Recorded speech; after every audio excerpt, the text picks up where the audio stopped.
Raha on alati tagajärg ja see tuleb alati välja teenida. See on sügav mõte, mis kutsub meid vaatlema raha olemust ja selle seost meie tegude, valikute ja väärtustega. Raha ei eksisteeri iseseisva ja sõltumatu nähtusena. See on alati millegi tulemus.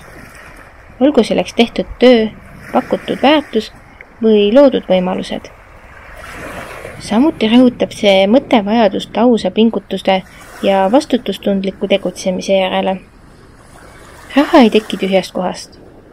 See on midagi, mis tuleb inimese ellu seetõttu, et ta on loonud midagi väärtuslikku, rahuldanud kellegi vajadust või aidanud lahendada probleemi.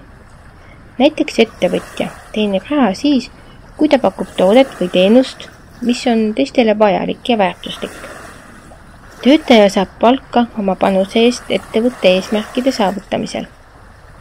Isegi investeerimine, mis võib esmapilgul tunduda passiivse sissetulekuna, põhineb varem tehtud tööl.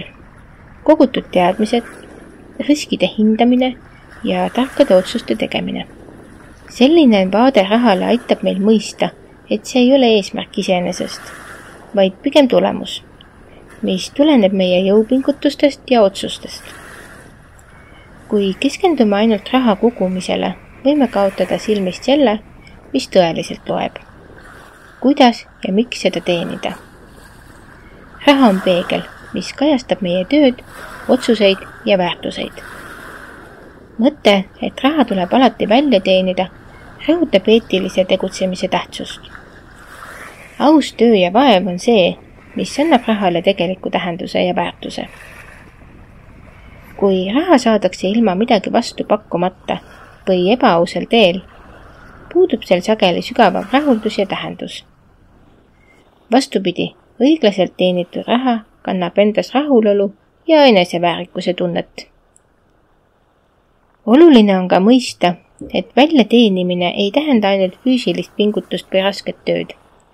See võib tähendada ka loovust, probleemi lahendamise oskust, pühendumist ja oskust kasutada oma annet ja teadmisi viisil, mis toob teistele kasu.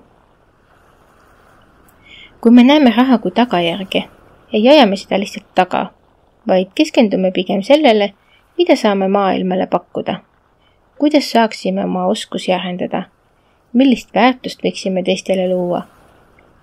Keskendudes pigem protsessile ja panusele, tuleb raha loomulikult, justkui tagajärjena. Kokkuvõttes peegeldab mõte, raha on alati tagajärg ja see tuleb välja teenida tasakaalu loomise vajadust, raha, eetika ja väärtuste vahel. See kutsub meid üles nägema raha teenimist kui vahendit, mitte eesmärki, ja mõistma, et tõeline rahulolu tuleneb õiglasest ja tähendusrikkast panusest. Aitäh kuulamast ja järgmiste kohtumisteni!